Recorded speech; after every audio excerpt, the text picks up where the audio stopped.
Stanley Beer Hall is open for business, so as you can see, we will have some people here pouring and sampling, but that's the beauty of software technology. You're going to see a lot of people just sampling by the ounce and really tasting their favorite sour, favorite IPA, or maybe comparing the cocktails, which is really fun. And without further ado, let's jump in the second section. We're going to be talking about opening the doors and what that really was like for Stanley Beer Hall. So my first question for you, Jim, here is, what was your experience with software technology? How did you explain it to software first-timers, and how did you go about your staff communicating the message clearly, but also fast? Well, when we first relaunched, I told you we were a regular restaurant, so we were really concerned with guests learning how to use the beer wall. So we overstaffed and had people assigned to actually standing at the beer wall, and then sort of cut back on that a little more. Eventually we went to our regular staff handling that, and recently, because of the additional volume, we've been lucky to be being busier than we've ever been now. We've added some bodies back to that because we continue to see, 30 to 50 new people a day who've never experienced the self-tap wall. So we're very fortunate as far as that goes. So what we did is we staged people right at the beer wall. First of all, we have a whole kind of a spiel that we go through at the front door. I try to have my staff make it their own, so they have their own personalities coming through versus just kind of being a robot and repeating the same thing all the time. Even though each one of them repeat the same thing 100 times when it's busy and there's a line, it's still individual to them, but they explain what we do at the beer wall, how it's a self-pour beverage experience, and then grab a table and we'll bring food to you. So we really try to explain it at the front door how everything works. Once they're at the beer wall, everybody keeps an eye on the person, how they're kind of looking at the beer wall. If they look lost, if they can't find the glassware, then we'll walk them over and say, here's the glassware, let me show you how all this works. So there's a couple clues like that, like not knowing where the glassware is and walking around looking a little lost. And then there's also taking the card, the beer card, and on the screen, kind of putting it anywhere on the screen because they don't recognize where the reader is. We have the integrated readers in the screen itself. Those aren't available anymore, so it's a little more obvious with the new readers that are below. Yeah. But when somebody's tapping their card on it or whatever, you'll know it's their first time. So we try to run up and say, hey, let me show you how this works.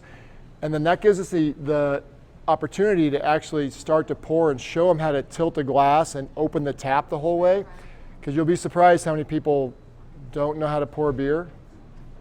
Yeah. You would think that, a little college or something like that might have shown you how to do it, but not to cast any aspersions on non-college goers, they might be the ones that are pouring. They were doing canned beer or bottled beer. Exactly right. Yeah. So it's a good opportunity to make that first pour, because if they half open it or try to gauge it, it actually makes the beer foamier.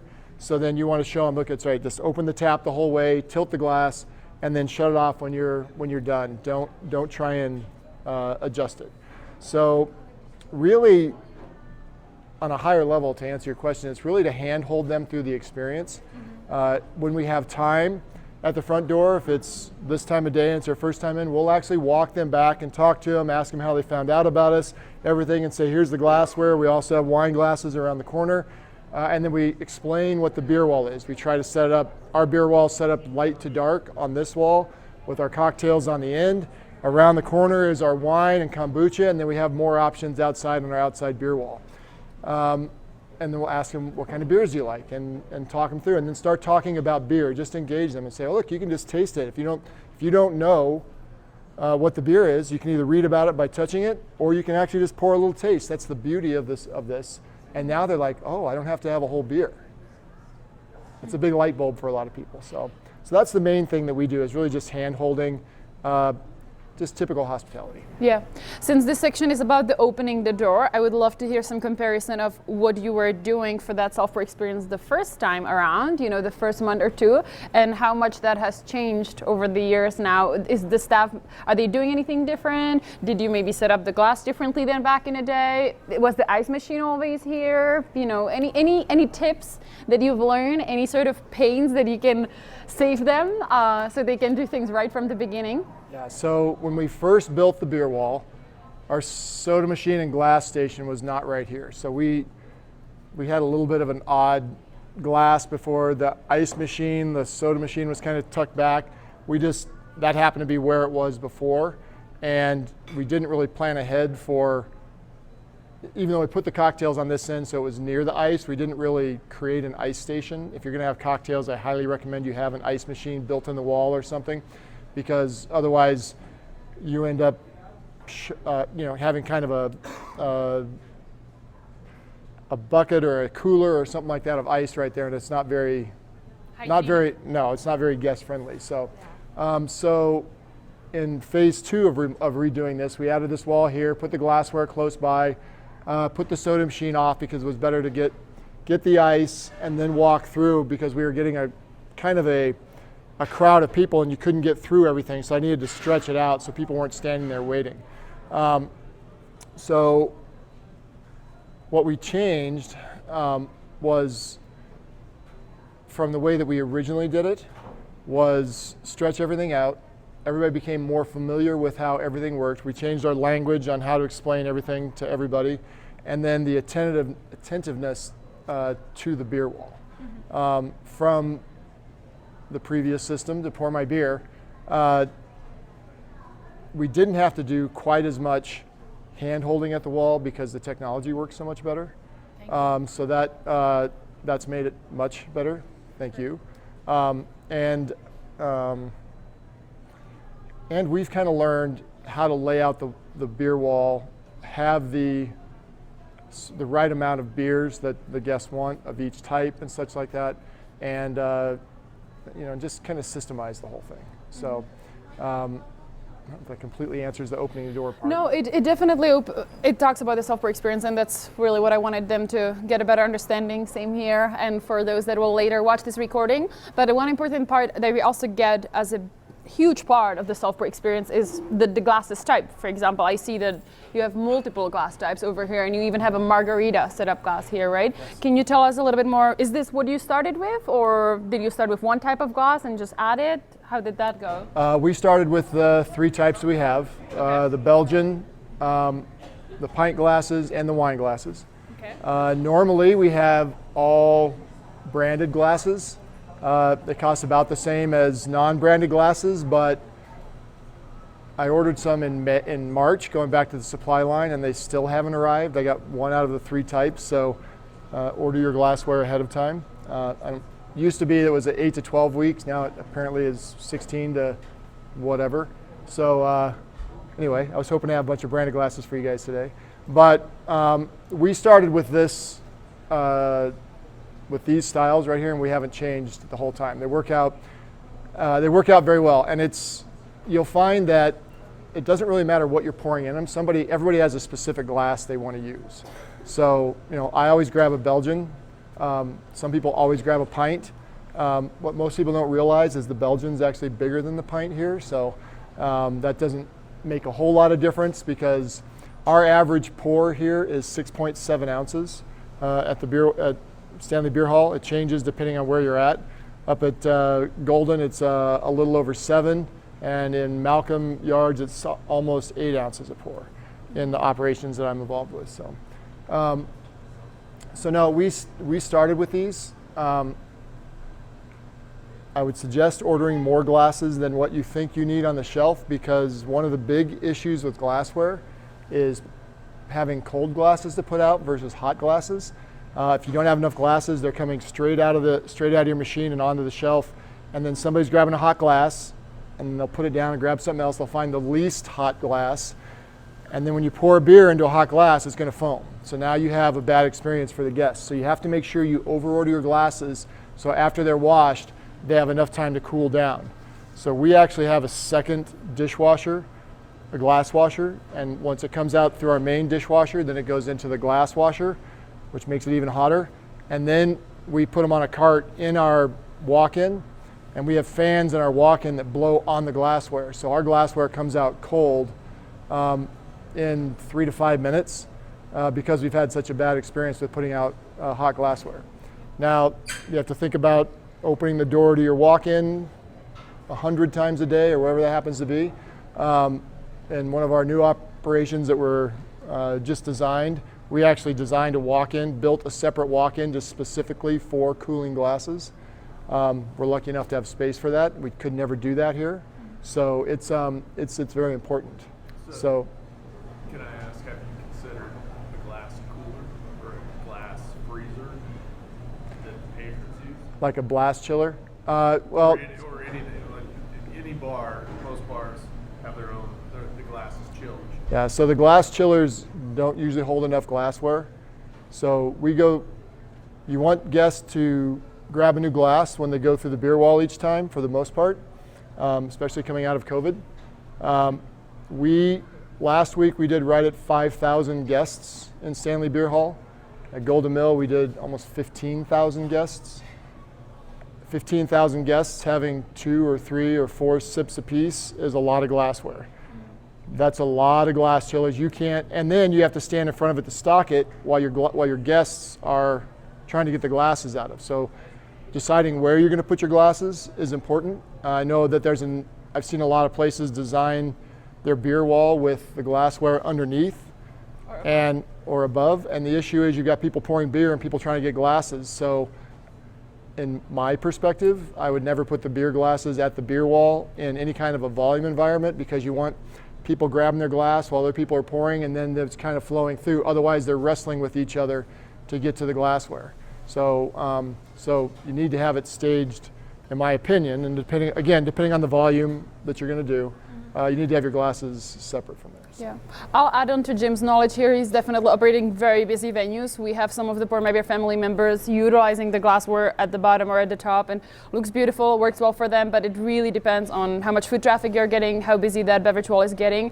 And a big thing for Jim and his venues is that they only have 3 types of glasses. I say only, I don't mean it's a bad thing, but we definitely have Pour My Beer fan members that want to encourage patrons utilizing really the right glass for each style of beer and get really nerdy, but you need to understand that those different shapes of glasses will then get more difficult for your dishwasher capacity. So, again, it comes down to volume that you're expecting, and are you more of a higher end place and really want the patrons to have the craft beer experience out there, or do you just want to get as many people through your door and get the food going quickly, get the drinks going quickly, just like here, Stanley? Again, it goes back to your design concept, and your experience is just visualizing it and thinking through both what your volume is going to be, where your people are going to be, and how that workflow is going to go for your location that's in your project you're building.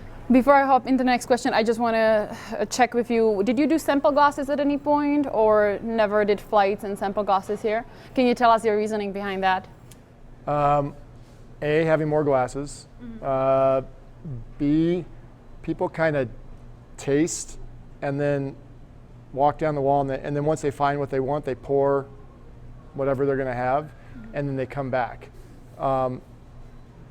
Having a flight rack that you have to put a bunch of glasses on, most guests are not going to be adept at carrying a flight. You're going to end up with broken glasses, and it's not a big part of this experience. I told you I worked for Rock Bottom years ago. We did lots of flights, and even for bartenders that are experienced, it's not they're a pain. Mm-hmm. They're a pain from a bar operator standpoint, from a bartender standpoint.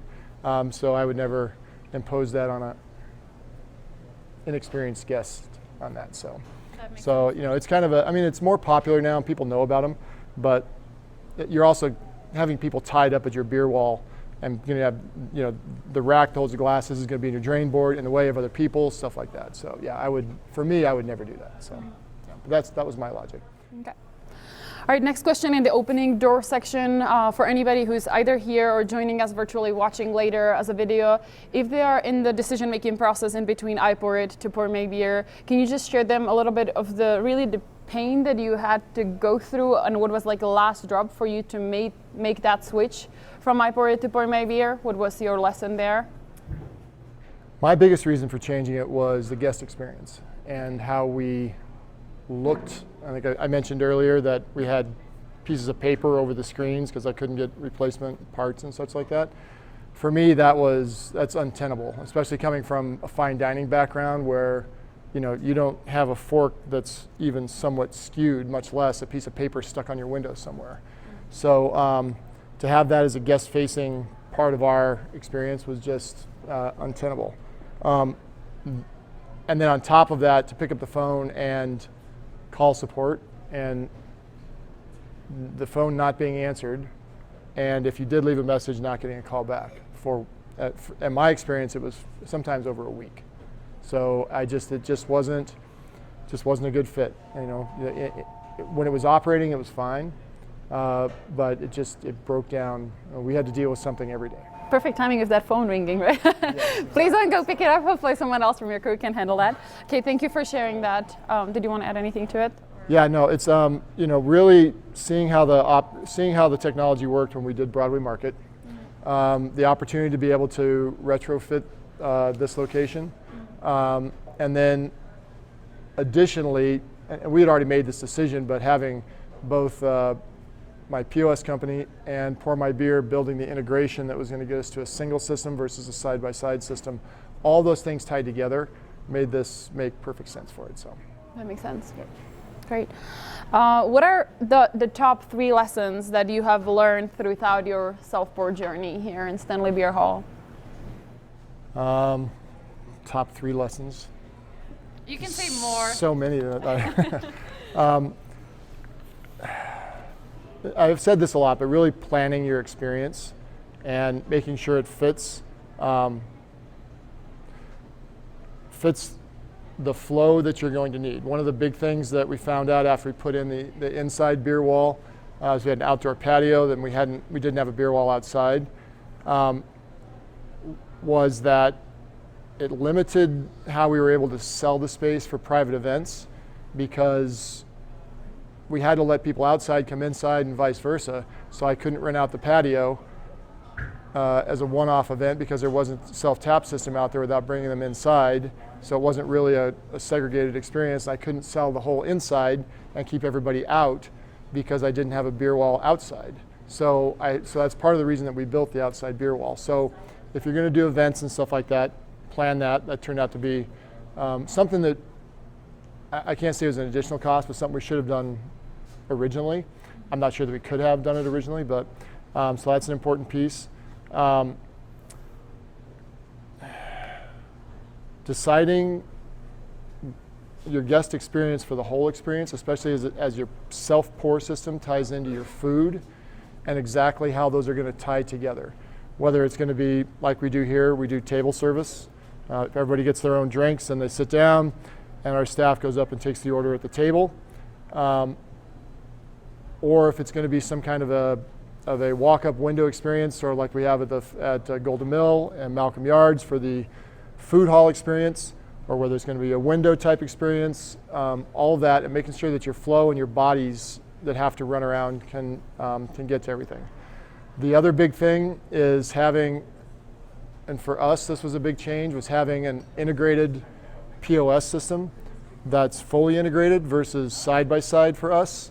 As we found that turned out to be pretty, slowed things down at the door, but also turned out to be pretty expensive on our side because of the human error involved in that. So just making sure that you have the right technology that works with the volume you're going to do and your staffing, everything else. So. Mm-hmm. What struggles have you faced when you open your doors with Pour My Beer the first month? So let's skip the time when you had iPor it, but going to Pour My Beer, you opened the first month. You already had some of your community knowing how self-pour works.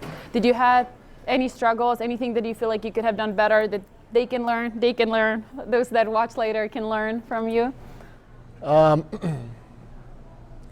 Really, the biggest thing is just the systems can do so much, mm-hmm. especially tied together, is understanding all the small details of how to operate the technology. Because we switched over in one day, we figured out how to use it, but we didn't know all the management tools and all the back-end tools on it. So really spending some time going through the software, knowing what reporting you can get, how to tweak it and maximize your experience for your business with it. And also in the front-end operations side, training your team to know how to improve the guest experience if they do have a bad pour or something like that. Because I mean, it's part of it, it's beer, you get foamy beers and you have to react to it. And making sure that your team has a management card or a staff card in their hand so that they can make a pour to correct something for a guest. One thing that we didn't do when we switched over is we didn't really plan on having 1 or 2 extra people at the beer wall while we were learning this. So while we're learning our new technology and helping one person, another person's having a difficulty or doesn't. So we were missing guest touches that we could have been better at through the first couple of months. Outside of that, whenever you install new technology, there's always a manufacturer flaw or something like that. A card reader doesn't work or something. So those are small things, and you just have to know that that's part of it. A wire got missed here, something like that. But it's very minute issues. I mean, there was nothing major that we had to deal with whatsoever. So not at any of the now 4 locations that I've been involved with putting Pour My Beer in. So it's been good. Good to hear that. Yes. Can you tell us a little bit more about the workflow that you have with My Access Point and Pour My Beer? I know you've shared some numbers on how much the fact that you have these 2 integrated systems have really affected your sales. Because when you used to have the iPort system was it a side-by-side POS? Yeah. If you can tell us a little bit more about that, that would be great. Sure. So after we had the integration built, which we ran on Pour My Beer for a little while before, Pour My Beer side by side with the POS, with My Access Point. After we had ran for 6 months, and then we had the integration completed.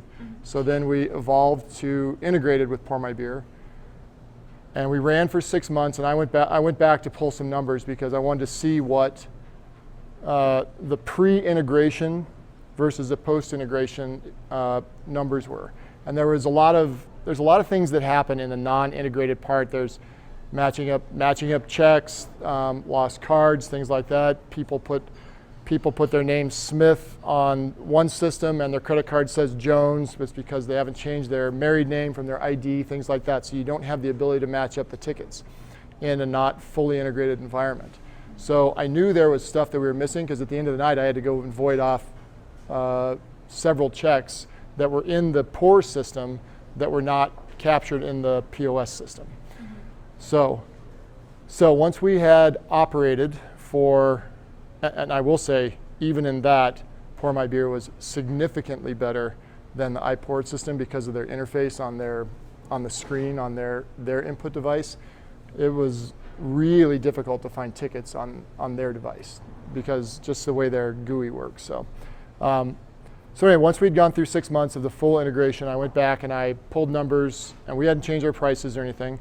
I pulled numbers from the 6 months prior to the integration, which was a bridge between iPort and Pour My Beer, and the 6 months after the integration. And our average ticket, we captured $1.12 more per ticket just because of the integration. And we do 80,000 checks a year here. So that means that it was costing us $100,000 a year because we had a side-by-side system versus a fully integrated system. So it's very expensive to not have a fully integrated system. So with the workflow, to sort of explain what the difference is that in what we do here, everything is done on My Access Point POS. You don't have to open a ticket on Pour My Beer. You open the check in My Access Point, it's open. When you make the pour, it goes directly to the ticket. You never have to touch the Pour My Beer system for anything. The additional benefit to our workflow is that because we're fully integrated, when you program the system, you don't have to program the POS. When you put the beer in Untapped, Untapped goes to Pour My Beer. When you create the beer, when you put the beer on the beer wall, the first time you make that pour, it reports that to my access point and creates it in the database. So you never have to program it, it's automated, and so you never end up with that item not found or whatever that error is that you get, for example, in Toast because the database doesn't match. So it's very seamless. You program it once, you're done. And our database is smart enough to manage the whole thing. It doesn't write over anything, it just creates a new item. So we have, what, Dan, 1,000 or so, is Dan around here? 1,000 or so beers, Danny. At Golden, we probably have more than that now because we go through about 160 kegs a week up there during the summer. We go through about 40 kegs a week here. And so in our experience here, one of the things that we do, why that's so important to us is because when we bring a keg in and when that beer is gone, we put a new beer on. So our beer wall evolves every day. So we have different beers every single day. So on a day when you walk in on a Friday and 15 of your kegs are down to the bottom 5%, you're going to have a rough Friday night because you have to change 15 kegs. But what's great about that is that when you do those 15 kegs, you don't have to go to the point of sale and put that beer in there. All you have to do is change the keg at the tap, pour the beer, and it's on the POS, ready to go. Yeah, it's a huge difference for us. So, so that change, that $100,000 a year that we gained by having Pour My Beer added and building the interface, whatever, more than paid for the system that when we switched things over. So now we're over 2.5 years in of having the Pour My Beer system. So it's paid for the Pour My Beer system something like 5 times over now. So that's great. A big part of that's because of the integration. Another big part of it's because of Pour My Beer's efficiencies that they have internally. That's great. Yeah. I'll also add that the Golden Mill, Danny is at Golden Mill, where we're going later tonight at 6 p.m. They also have my access point, so you will see the integration there in the busiest time because they are going to have trivia tonight besides our little outing. So it's going to be busy and you're going to see the efficiency at its best. One of the things that I particularly like about my access point is that from a customer's experience, when you come in, you pay just once, you already tip, and you don't have to, if the venue is busy, you never have to go back there to check out because they'll just close your ticket whenever. Either you drop the card or you keep the card and they'll close it at the end of the night, but you're gonna get your receipt on the email that you've provided at the beginning when you checked in, and you don't have to worry about checkout process. I find this to be sometimes really cumbersome when you are trying to get to a staff member to get your receipt and it's busy and there's a lot of people checking in. So that's one of the things that I really encourage you guys to pay attention to, those that are going to Golden Mill tonight, to see how quick and easy that is, because it makes a big difference when guest doesn't have to go to check out. Yeah, so when before we did the integration, and actually before I switched to Pour My Beer, one of our biggest complaints was having to go back through the line and check out after you checked in. And when you get that rush of people like we get, that I talked about earlier, that everybody shows up in 15, 20 minutes, there were times when we had 20-minute lines just to get into the space. When you've sat down, had the experience, and go back out, and now you've got to wait 20 more minutes to pay your bill, we got a lot of complaints about that. So I went to my partners and I said, hey, is there something we can do to make this a better experience? So what we created, again, on what Tanya just said, is we created the ability to give the guests the option to pre-sign and select a tip amount when they check in. And that's going to be applied to anything that they add. And what you'll find is the first time somebody comes, they go, well, I'm going to tip before I have my experience. So they have the option to ask me later and come back afterwards. But after the guests have been here a few times, or even once, they go, oh, I get it. And then they go ahead and sign ahead of time, because we have lots of regulars, people that come every single week, and they check in, they know when they're done, they can just dine and dash, they walk out. Hopefully they drop their card off on their way out. Many of them don't. And then they'll come back in a month, they'll go, I've had a stack of beer wall cards sitting on my dresser. That's not horrible, expensive marketing to have your name sitting on their dresser if they run out, so we really don't worry about it. We go through about 5,000 cards a year here. But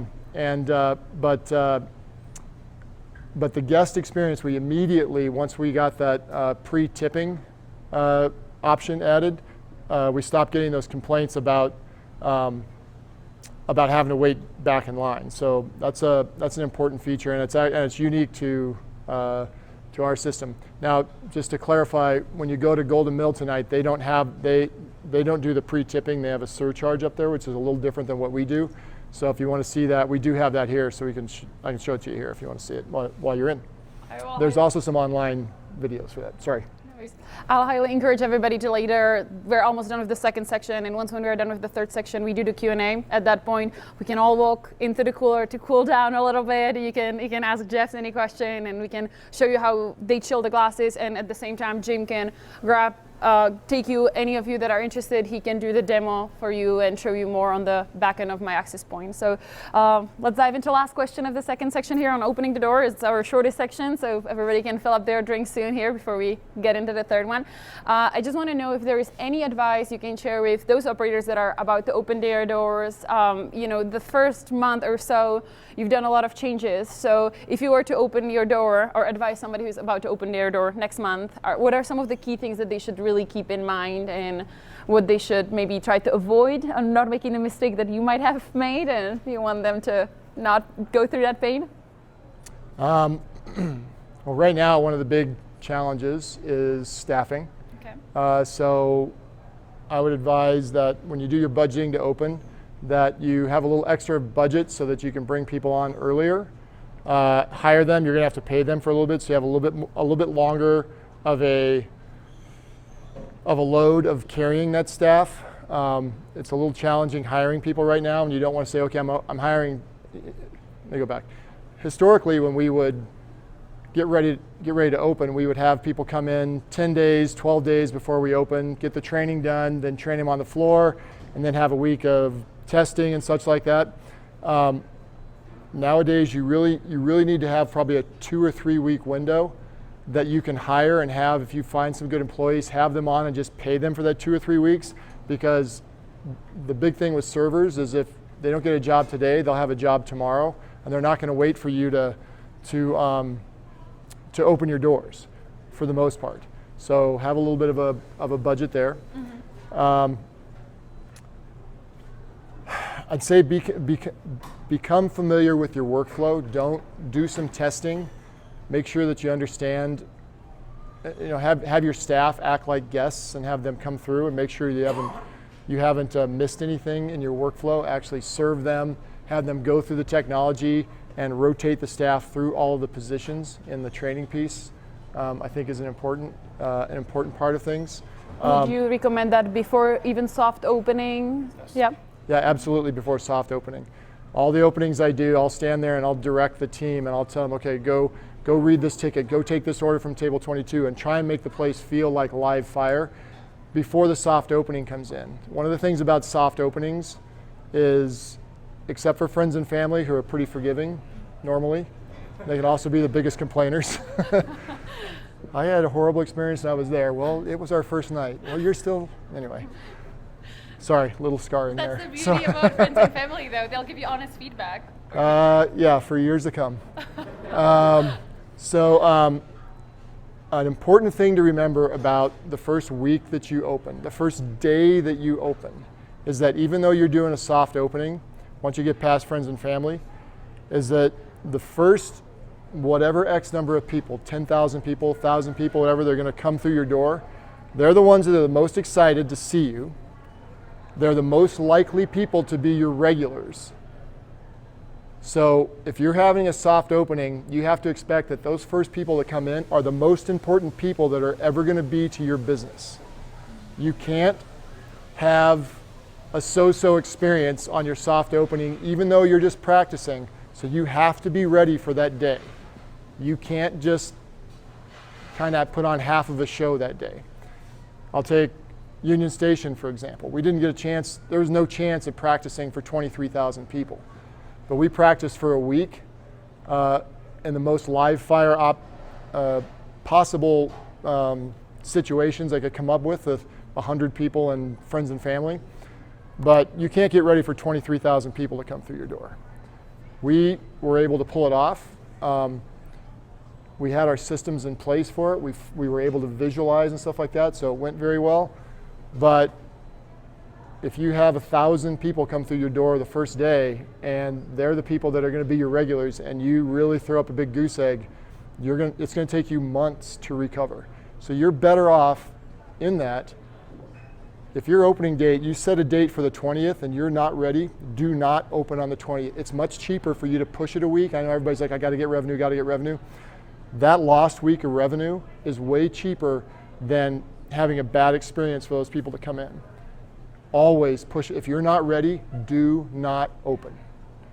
Open when you're ready. Okay, it's very important. Do you have any recommendation on the amount of soft openings they should be doing? At least general idea, and how much space they should give themselves between the soft opening all the way to grand opening? Yeah, so I like to do 3 soft openings. I like to do a couple of friends and family, and then we call soft openings are actually, we tell a few people that we're going to open, but we don't market to it. We just kind of open the doors to see what happens. Sometimes you get punched in the teeth like we did at Union Station. I mean, we knew we were going to get hit down there, but like Juan Pablo, who has Highland Tap and Burger in Denver, a very good operator.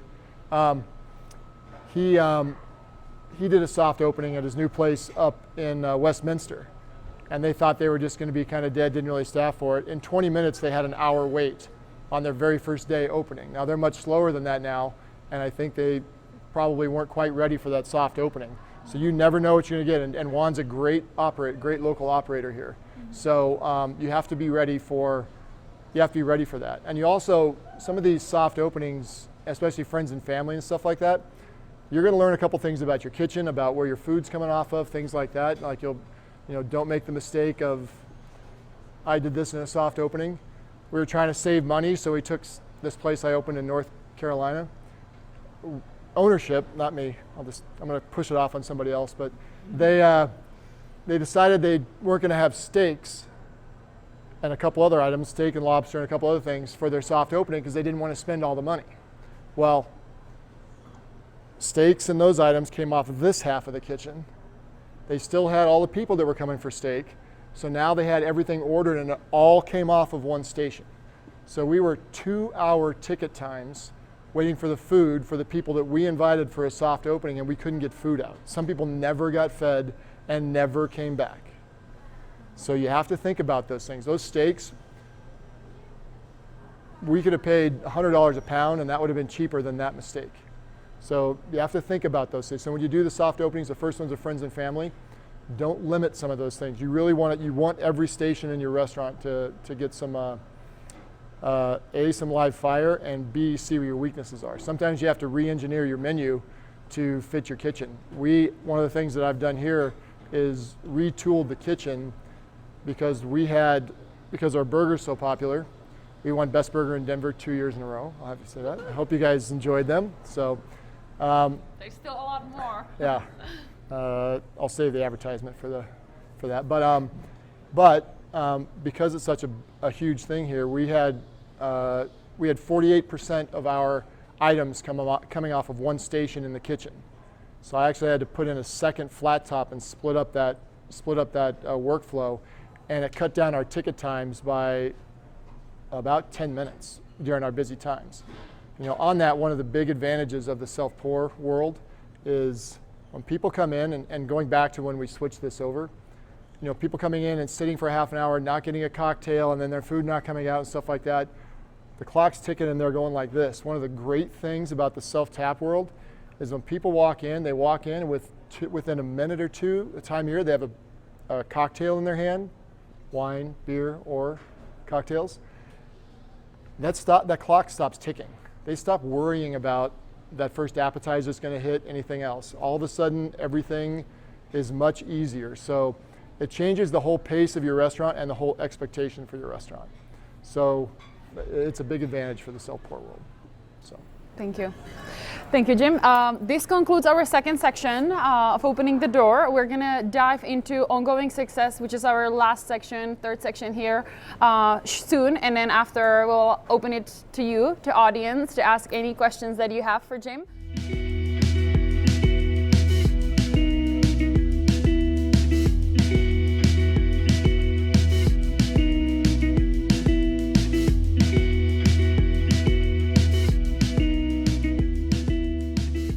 And now let's dive right into ongoing success with Jim over here.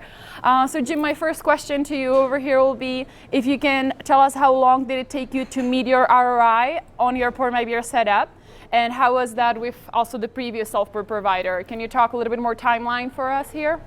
Sure. So for Pour My Beer, I think I talked about the fact that we changed over because of the issues with the old provider. And then not long after that, we went to the fully integrated model.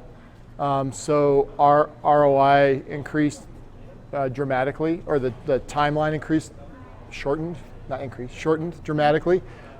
Because of that added $1.12 per check that we were capturing. Because I didn't do, and I should have, an analysis for the 2 months that we ran on the Pour My Beer versus the I Pour It. I can do that and get you guys the numbers for just the straight difference between the two projects. So for us, our ROI on the investment here was something between 6 and 8 months for our investment here. For the changeover from I Pour It to Pour My Beer, again because of the integration. Going back to our original changing from a full service restaurant to a self-pour restaurant, it was a difference for us, for this location, of survival or not. So this business lost a significant amount of money for the first 13 months that they were in business, which was how long it was from opening until we put in the self-tap system. So the return on investment, if you just took it from they had never been open before standpoint, the return on investment was less than 6 months from the total cost of the changeover for us. And we spent in the changeover, was right at $140,000 to do our changeover. Now that's 2018 numbers, early 2018. And we built our own cooler here. Again, we had some resources that others didn't have, but that included the technology, all the glycol systems, the demolition that we had to do to change the restaurant to the flow that we needed to do, and such like that. So we made that money back in less than 6 months. I would say in planning a new project, you have to kind of look at the difference of what it's going to do to your cash flow from a traditional restaurant to this type of a workflow with a self-pour restaurant, and is it going to change your top line? And then take that incremental amount of money. So if you're going to go from a $2 million restaurant to a $3 million restaurant because you've increased your productivity or your ability to have throughput or guest appearance, or the guests being appealed to your restaurant. It's a horrible sentence, sorry.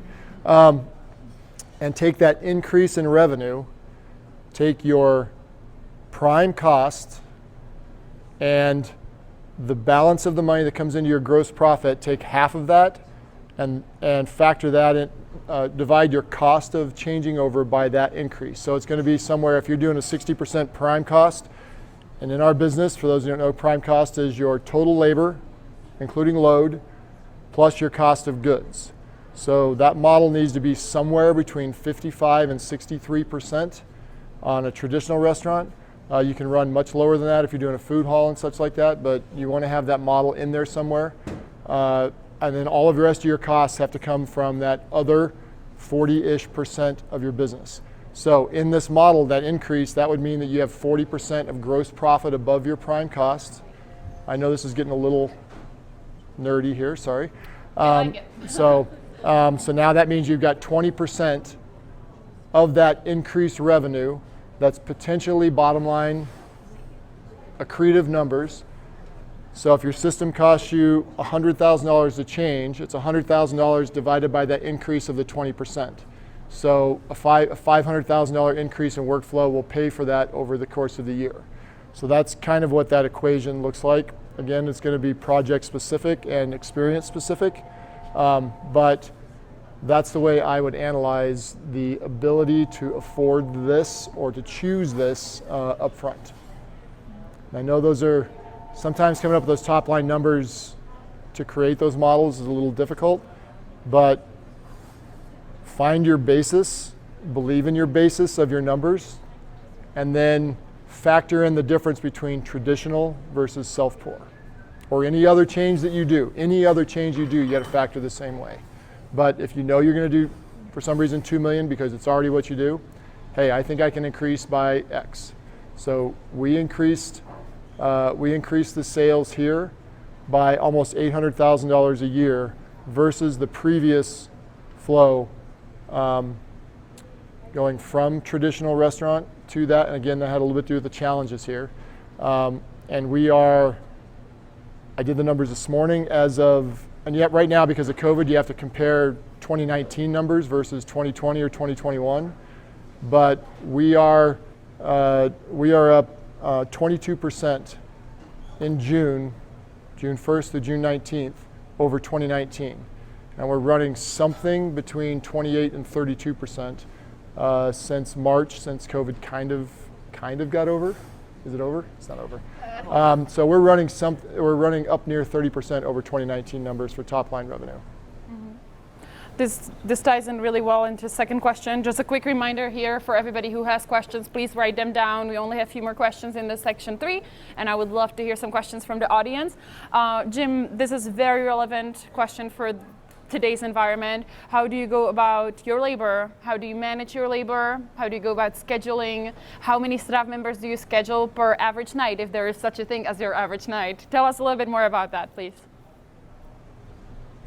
It's a painful subject right now. Not because of my team, but because of the labor pool. Now, we've been luckier recently.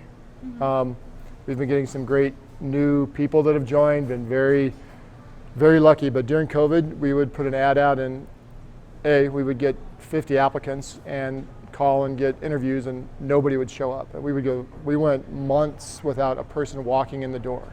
Our staff does very well here. So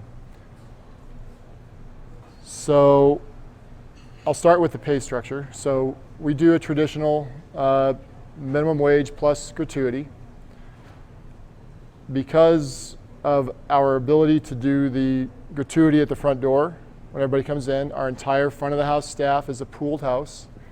So we do a 2-week tip pool. So we take all the tips that come in over 2 weeks, divided by all the hours that are worked over 2 weeks by the front of the house staff, and divide it up, and everybody makes the same amount per hour that works on the front of the house side of things. Everybody that's part of the service, that's legally part of the service. So our staff does very well because of the leverage that the self-pour gives. So we have an average tip rate of just over 19% in a place where people pour their own cocktails. And what's interesting is that's gone up by almost 2 points post-COVID. We ran about 17.4 pre-COVID, and now we're running right at 19 post-COVID. So what's great about this in this environment, in this hiring environment, is that your staff, you can have less staff that's making the full spread of in our world, 19%, and they can serve what would be in a traditional restaurant. So in fine dining, we typically did a team per 20 people that came in. Here they can serve 50 people. And they're getting the sales off of the alcohol on top of that. So their per hour tip becomes significantly higher because of the leverage of the self-tap wall. Now you have to remember that you have beer wall ambassadors are helping. They're all part of the tip pool. Everybody's part of the tip pool. Our bussers are a half share in this location of the tip pool. So with that, we are able to pay the minimum wage with the tip credit included or taken off. And our staff, I don't know if I should talk about the total, but our staff does something in the high $30, almost $40 per hour include with between tips and hourly wage. So that's going to be location specific. That's going to depend on your operation, the number of people you need, all that kind of stuff. But this really, really helps with that. Up at Golden, we have a little bit different structure, and it's a food hall, so it's much more complicated than that. But we see, before we changed the tip to a surcharge, we saw a similar tip percentage, a little bit lower on the tip percentage because it's a food hall environment. But it's a different market. Every market's going to be different. Every market's going to be different. So your neighborhood's going to affect that percentage. So one of the other things that we do here is, and built into our POS system, we have the ability to do a surcharge as well. You're seeing a lot of places that are doing just flat surcharges, like we do up at Golden Mill now. And then they affect the hourly rate that they pay everybody, or they distribute that surcharge amongst the staff. We also have a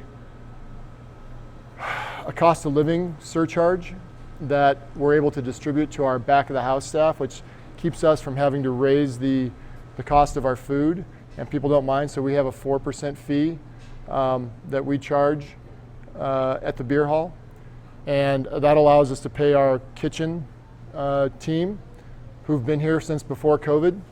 We've been very lucky, but allows us to take care of them a little better. As a matter of fact, I just gave out raises last week to some people that have been here since before I was here. During COVID, we did, I'm just going to do a little beer hall promoting. We closed down inside and only served outside during COVID. It's also part of the reason we closed in the outside, which you'll see later. But we produced meals for charity. We turned this into a big kind of soup kitchen here. Not soup kitchen, but we produced the food here.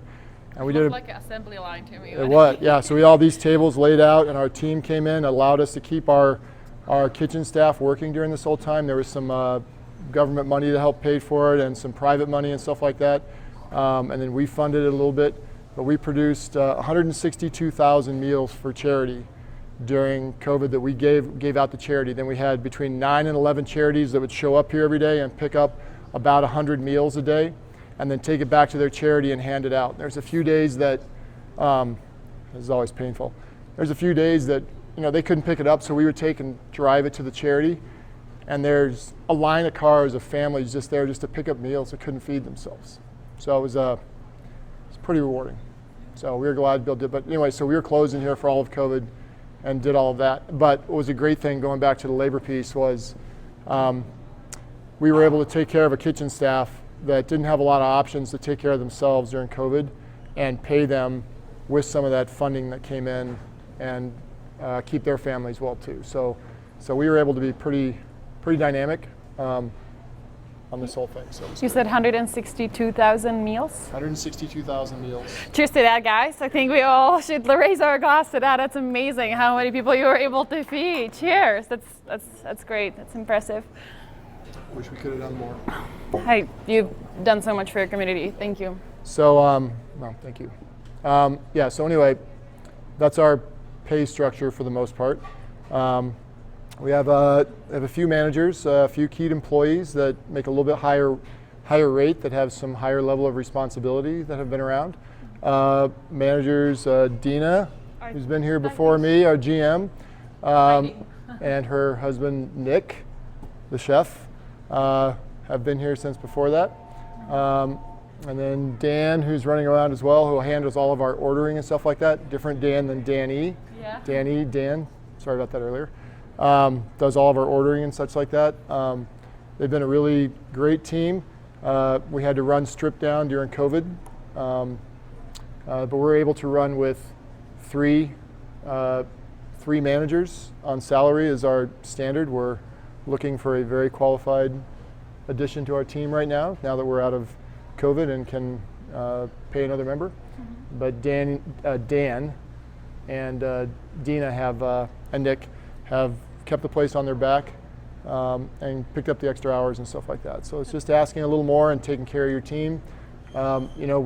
We believe in leading from the front. We get dirty. Nobody's an office manager. Nobody's this is not my job. It's the culture, going back to part of the opening, and one of the critical things for opening, and we kind of missed earlier, was developing a culture and knowing what you're going to talk about and what you're going to say to your staff as you're training on the pre-opening and stuff like that, and having a team buy into it is really important. Whatever that is, whatever that saying is, you know, Danny knows, our team knows that our saying here is that we lead from the front. Yeah. And that's it. Create that for yourself, believe it, share it, infect it into your staff. Don't just tell them it, infect it. They have to buy in, they have to be part of it. And care for your staff. There's no amount of pay that makes up for caring for your staff. So in that pay structure, it's knowing their name, knowing what they need, knowing what their personal lives are, asking them questions when they've been sick. How you been? What can I do for you? You don't feel well? Go home. How are your kids? What are your goals? In this world, there is no amount of money that makes up for that. Great. Just to add on more onto this, what other positions do you have? So people that are really coming to this, opening in a few months from now or a year from now, they kind of have an idea of what position you have and how do you hire for them. One question we in Pour My Beer obviously get a lot is how do you hire for anybody who's going to be doing beverage wall ambassador and kind of helping, checking people in, touching the technology more, setting things like happy hour, working with our Untapped integration. If you can tell us more about that, that would be great. Well, what's really great about Pour My Beer's technology, I keep wanting to say your technology, but Pour My Beer's technology, Ed, I'll just say it's Ed's technology, okay? About Pour My Beer's technology is it's very simple to use. The interface is very easy. Josh is watching. The founder and the CEO of the company is there. He's just, all right. He's watching. Josh's technology, sorry. Part of the, one of the great things about Pour My Beer's interface, especially compared to the old stuff that we had in here, is it's very intuitive. It's very much set up like any of your standard devices are, your iPhones or anything else. You touch it, and it's very simple to go through. You can train yourself.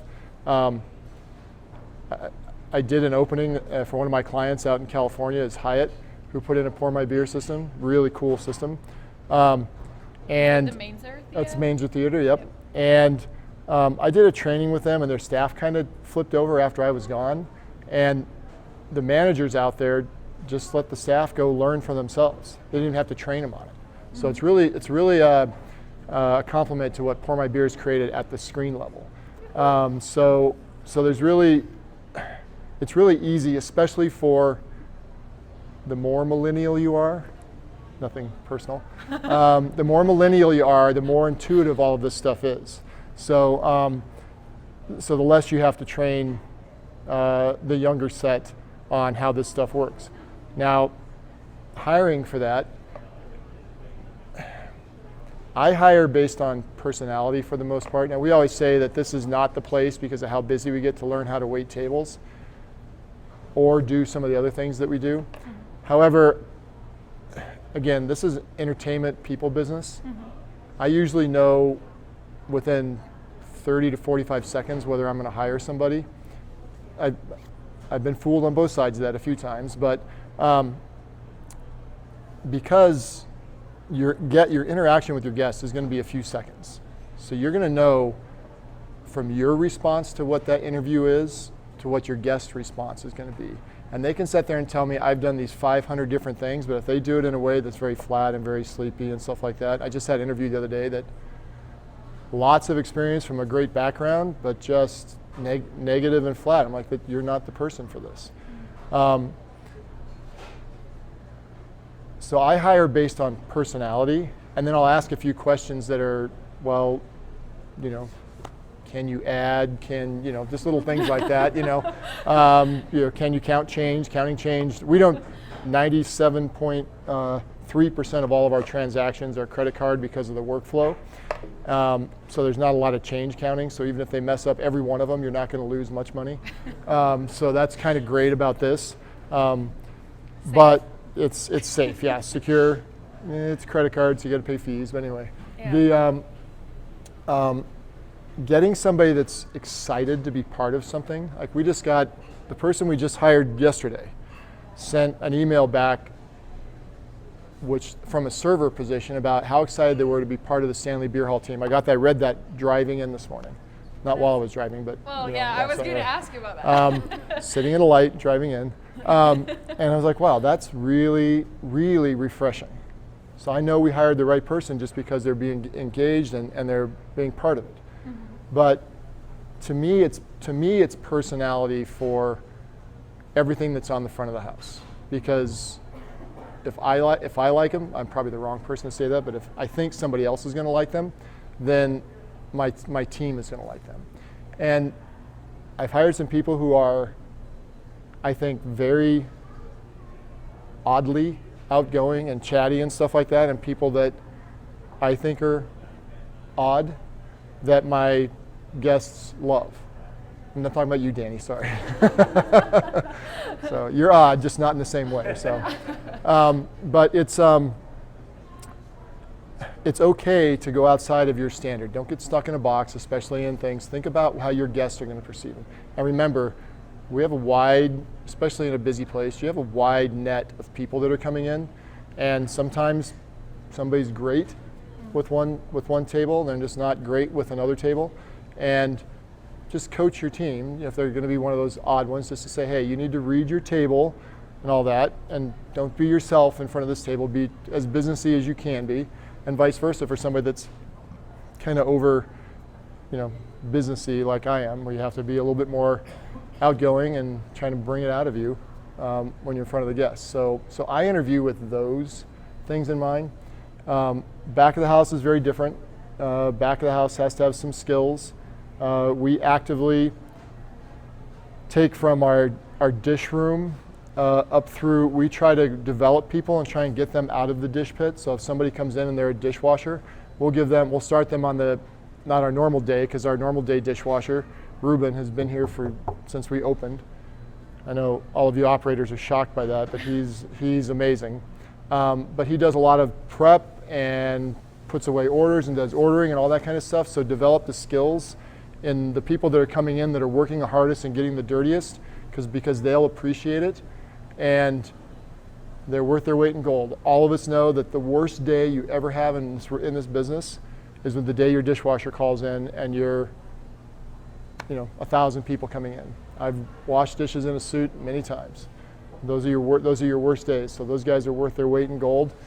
Do not try to underpay your dishwashers, because that extra $2 an hour is worth every penny on the day that they don't show up.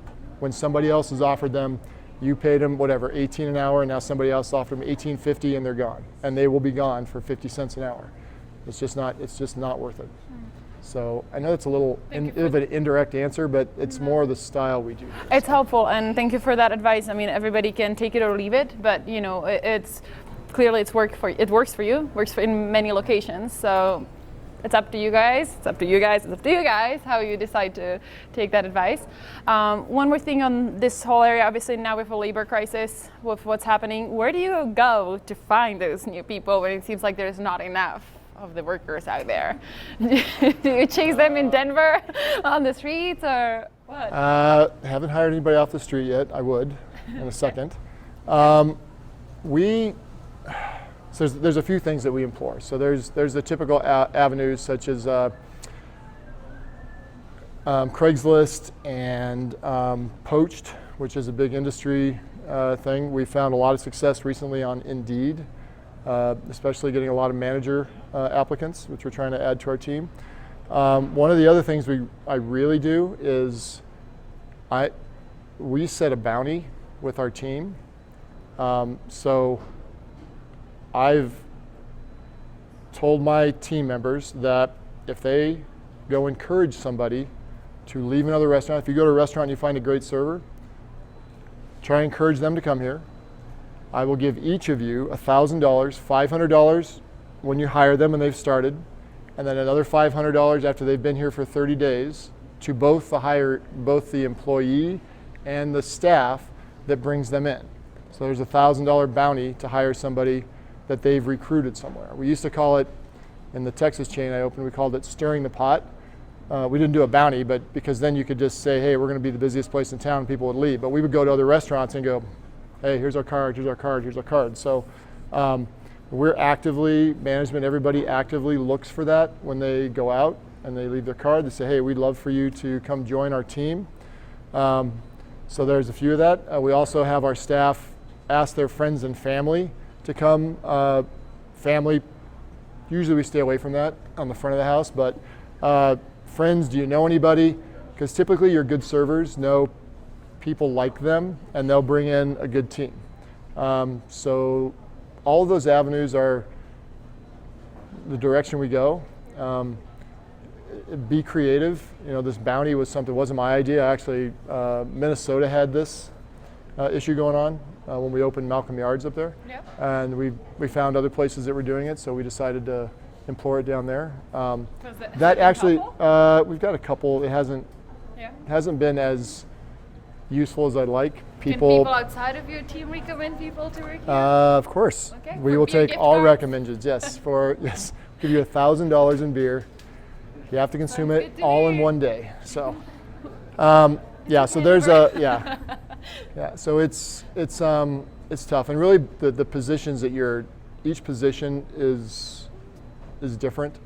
You know, your back of the house staff is very very good at bringing in family, friends. So that has a little bit of a life of its own in our industry. Yeah. You And know, you we have hire a lot of family here too, I think, in the kitchen, if I remember correctly, right? we do Or have something several. Yeah, there's lots of people who are related to each other, Yeah. as well as at Golden. Same thing. That's historically how it is. And you know, it's really great if you have a good environment because you can support a whole family. You can help them with their shifts and how watching their kids and stuff like that. You know, in the morning we have a couple of back of the house people who bring their kids. They sit outside and study and stuff like that. We encourage that. We're not, hey, send your kid to daycare and stuff like that. We try to make this as friendly as we can in a bar restaurant environment. You know, we're pretty casual here, so a big thing of what we do is kids run around. Part of the reason we're going back to why we switched this over is that there's a lot of families here, and one of the other big benefits to having a self-tap wall for us versus the way we were before is, you know, just show up and people have whatever it is, 45 minutes to 90 minutes before their kids explode, and they want to get as much alcohol in them as they can. So, you know, and they bring kids. We have this big field out here. We have Sweet Cow ice cream next door. Part of the reason that we don't have dessert is so we can promote people to go to the ice cream place next door. And you have a self-pour station for the kids. And we have self-pour for the kids, which we're going to have Pour My Beer tablets attached to them as soon as they come in. I know, we've been working on it for a while, but that technology is coming where you can actually charge it's by time actually, but it's by the ounce for the soda. You have to have the right machines. Don't get too far ahead of that. But to have the kids experience, people think that kids sodas are free, and pretty much they have been most of our existence here. So we're looking forward to capturing that revenue. But it's a big part of our experience as well in here. So, but having the kids come in, and with the parents, and they only have a set amount of time with their kids being here, they can come in, get a cocktail, their kids can go run around and burn out all the sugar before they explode, and the parents can have 2 or 3 drinks, versus historically it was 1.5, and now they've got to leave with a screaming kid. So we really encourage kids to run around here. Part of the reason the taps are so high here versus what they're supposed to be. I'll just leave it at that. Yeah. Is so that I knew that we had a lot of children here, and I didn't want the kids coming in and hanging off of the beer taps. So that's why they're conveniently located at the height they're located. Yeah, and I highly recommend you to discuss this with your salesperson from our team first before you go for it, because some states have many more restrictions on this. So do your research first. They all have the same restriction. It's just a matter of how they're enforced. I'll leave it at that. Okay. It's a federally mandated rule. Okay. We'll talk about something else now before I get in trouble. Okay, before we leave, well, and you got your connections too, so I won't say anything there. But before we leave the staff topic, I just wanted to ask a little bit more about how do you pay your staff, number one, and number two, how do you go about the tipping structure that you're using here? Because that's one of the things that a lot of our new operators are definitely struggling to find the right tipping structure. So if you can advise them on maybe what have you tried, what worked, what didn't work so well. Yeah. So I've, in my not so long history in this business, I've done pretty much every structure that there is, direct tips, take your tips home at night, put them on your check, all of that kind of stuff. So, did you end up inventing your own? I didn't invent, I know, well, kind of? a little bit. Not surprised. So in 2007, and every place I've ran since then, I have put all tips, except for cash in some situations, on my staff checks, on their payroll. It was really painful when we switched to that, and my staff was rather unhappy about it the first couple of weeks. But what I found, and I'll go into the structure later, but what I found, the big benefit is of that is it actually helps stabilize your staff's life a little bit. They get a paycheck that they haven't taken their cash every night and gone to the bar. Big thing in this industry, not my staff here. And so when rent comes around, they have a paycheck and they pay the rent. So it actually stabilizes their life. They pay all their taxes are taken out. They don't end up with a big tax bill at the end of the year, which we were having like a rock bottom. We had a big problem. Almost everybody had to pay several $1,000s at the end of the year because we took all the tips home and there wasn't enough money in the then $3.15 an hour that we got for hourly wage to pay the taxes. So everybody had a tax problem. It's a little bit alleviated now, but what's great about it, especially in this structure and because of how much money that they make, is that it's almost like having a salary. Almost, but they get paid like that. They can get car loans. They can apply. They can get a great place to live. They have leasing companies have an income record that's on their W-2. They pay all of their taxes, and they're not partying as much at night. So, after my staff got over it, and at that time Kevin's place, it took about 6 weeks, and we had to do some advances and things like that. We started halfway through a payroll, so it wasn't a full payroll, so it wasn't quite such a cutoff, and they weren't dry for a few weeks. You have to consider all those things, but putting everything on the check, I think, is really important. IRS actually requires it, but they haven't enforced it yet. They put that rule in place in 2005, I think it was, but they have yet to enforce it. Someday they're going to start enforcing it. So,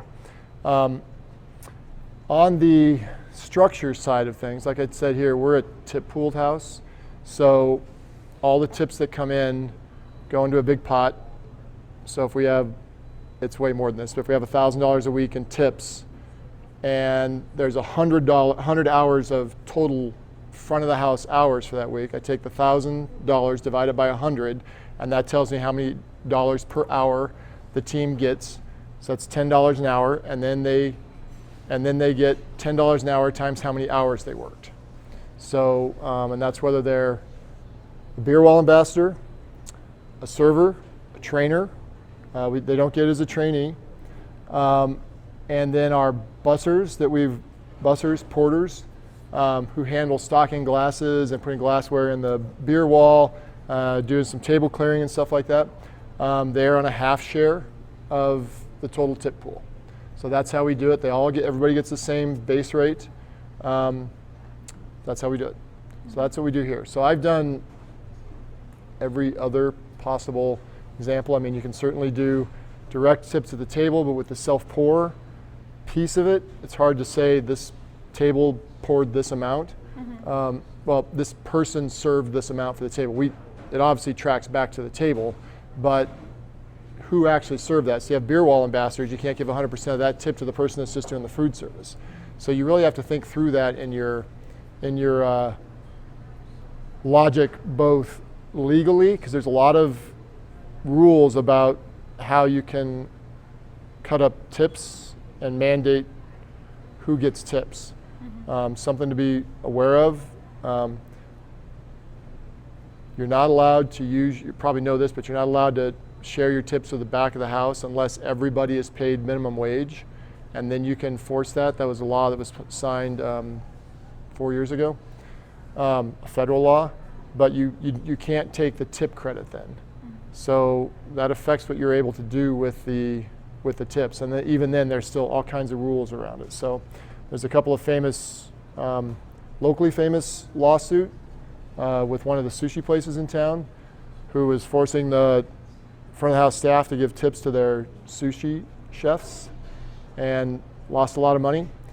And then another big lawsuit was Starbucks in California. The managers were taking part of the tips from the tip jar in the Starbucks, and that a class action lawsuit just for the state of California. And Starbucks had to pay a $100 million fine just for the state of California. That's why most of the Starbucks, all the corporate Starbucks, that's why you can't leave a tip there anymore. It's only the privately owned ones that you're allowed to leave a tip. And it's because of that lawsuit. So if you have a question about whether or not you think what you're doing is legal, go to an attorney that deals with this, and know whether or not you have any exposure based on the structure that you put together. You can be creative, just not too creative. Okay? Did that help? I just love seeing pictures and videos taken of our wall. Sorry, so getting distracted here. That was a great answer. I have last 4 questions here before I pass the word here to the audience. This is one of my favorites to ask Jim because I don't know if you haven't noticed by this point, but he's a big number guy.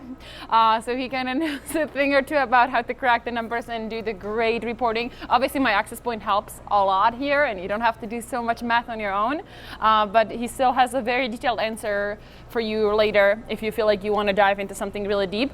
I want to ask a little bit more about your pricing structure, first of all for the beverages and how you go about that, and then second, let's get to the kitchen and talk a little bit more about pricing structure for food. Okay. Can you tell us more about that? Yeah, so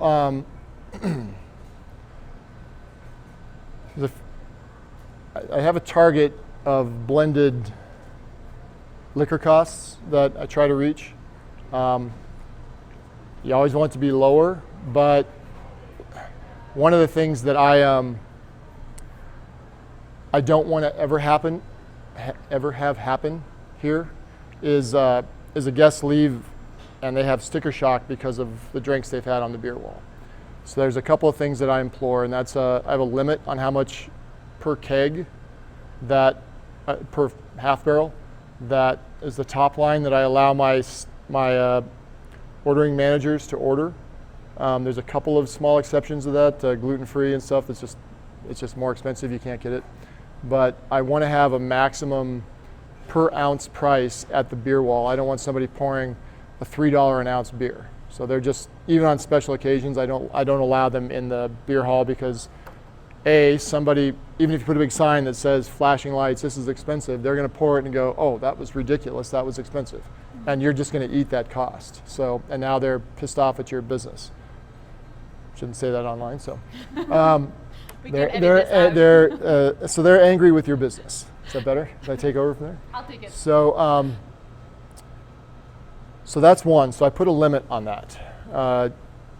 Another thing that I didn't say earlier is in part of the development of what you put on the wall is I want to have something for everybody. I really want, when we designed this experience here, is I wanted to make sure there wasn't a reason, if there's 4 of us, 10 of us, whatever, I didn't want somebody in our group saying, they don't have anything there for me. So that's a big reason why we have 9 wine options on our self-tap wall. It's not because you're a wine drinker? Yes, I am, but not so much anymore. I think that's your fault, but coming from fine dining, yes, I'm a big wine fan. But also our neighborhood has a lot of, this might be inappropriate, but we'll just call them wine moms. And I wanted to make sure that moms, dads, whoever it was, had no, yes, I did it all for Amanda, my amazing assistant. You go to the wine wall there. Yeah, that's your there. So anyway, I didn't want to have a reason for Amanda specifically to say no, I don't want to go to the beer wall or the beer hall because they don't have anything for me. So I didn't want to have this just end up being a big pile for a group of guys drinking beer. I know I'm being a little bit sexist there, but I don't mean to be. I just don't, not be stereotypical. I don't mean that, but I just didn't want it to be so that anybody had some reason to say, no, let's go somewhere else because there's nothing there for me to drink. So that's why we have wine. That's why we have a little bit of cocktails. We're getting ready to expand that. Jeff, we'll talk about that later. And that affects our pricing structure a little bit. So that's why we run right at 21% blended cost for our whole alcohol program. Here's our actual cost, and it stays very stable. A little bit of that has to do with the wine program. Coming from fine dining, I didn't want to pour bad wine on my wall. I was going to say something worse there. You're going to have to edit the whole end of this, sorry. I wanted to have better wine, and you can get great wine in kegs now. You can get Frog's Leap in a keg, if you like, for those of you who are wine drinkers. But we have a good list. We have Matchbook, Liberty School, things like that. We have good wines for our Amandas of the neighborhood. So with that, in not wanting to have sticker shock, I also don't charge a crazy amount, because already wine's going to be $1.20 to $1.75 an ounce, and even though that's normal pricing, if it's $1.20 an ounce, you pour 5 ounces, that's going to be $6.20 for a glass of wine. That's nothing, but people don't think that way when they're pouring their wine. They look at it and they go, $1.20 an ounce, that seems crazy. They pour 1 ounce, they're like, that's $1.20. Well, it's less than what you would normally pay somewhere else. So we eat a little bit on the wine cost. We try to target our wine cost somewhere between 25 and 28%, and that drives our balance of our structure up. So so the way I price everything that comes in the building is a multiple of what we pay per ounce for it. Danny knows this inside and out, but I'll show you this. I printed it to answer this thing, but I have a spreadsheet that I put together. It's much more involved in this that my whole team uses. That's the whole thing when it's on the screen. But we'll pass it around. Yeah, so this has a way to enter each beer that's on tap. You put in the price per keg that you paid for it, and it tells you what your price per ounce and how much you should charge for it. So I have a multiple of just over 5x of what we pay for an ounce of beer, and that's what we charge. So if you pay 10 cents for an ounce of beer, it's going to be 50 to 55 cents an ounce. So it'll give you a number, this spits out a number, and then you add 3 or 4 cents to it just to make it not a round number. That takes the guesswork out of your management team and the pencil whipping out of your management team. The other thing that this does is we have on tap, then we have on deck list that's attached to this, and then the in the hole list. All that's filled out, so all your pricing structure is done, so that when you fill all this out, and at the end of the day, you go or in the morning, you put all your percentages in there. You have a live inventory every single day, and it values your inventory. So I have live inventory every single day since we did this. That gives you controls on everything. So if you're charging 5 times every ounce that comes in, your beer wall's working the way that it's supposed to be working, which it does great with Pour My Beer, you're going to get paid for almost every ounce of beer you bring in the building, minus a little bit of waste you get out of a keg, which is much more efficient through a self-pour system versus a traditional bar system. You're going to get up near the 90%, high 80s to 90% out of a keg versus, I think the national average is 78 is the average efficiency out of a standard bar keg. So if you structure it in a way that is somewhat foolproof in there, you'll hit the numbers. And then if you want to run 18%, you can just say, I'm going to charge 6x for beer and 6 or 5x for wine, or whatever the number happens to be. And then you have controls on everything. So that's how I do all the self-pour stuff. And that's one of the great things about this is you don't have bartenders giving away shots, you don't have free beers, overpours, all that kind of stuff. Guests are paying for samples, all that kind of stuff, so it really helps your efficiency. Do you mind if I pass them the number so they can take a look at those? Yep. Yeah? Nope, It's not a secret? Yep. Okay. Amanda, do you mind passing it to maybe Acacia over here? I'm sorry, I didn't print out a bunch of them. Yeah, we can just pass it certification and she can pass it farther. But that was more on the beverage side of things. Can you tell us a little bit about kitchen as well? Because I know we have a lot of operators that are obviously, dealing with like, hey, do I want to do kitchen? Do I not want to do kitchen? And you can talk about that too, but a lot of the operators end up wanting to do the kitchen to get some more sales in the house too. Whether they do that or not, I would love to just get your input and your experience on the food cost and your side of things there. Sure. So with most of our operations, food is about, and it is here, is about 55% of our sales. So a lot of people that I've talked to that are going into the self-tap world think that their beer wall is going to be 75% of your sales, and unless you design your place to be basically a bar and you just have some side snacks and stuff like that, your alcohol is almost never going to be the larger portion of your sales. So there's a big revenue piece, and where that comes in is what you have to remember, that your rent comes out of it. Your rent and your cost for your management, all your fixed costs and stuff like that have to come out of a top line number.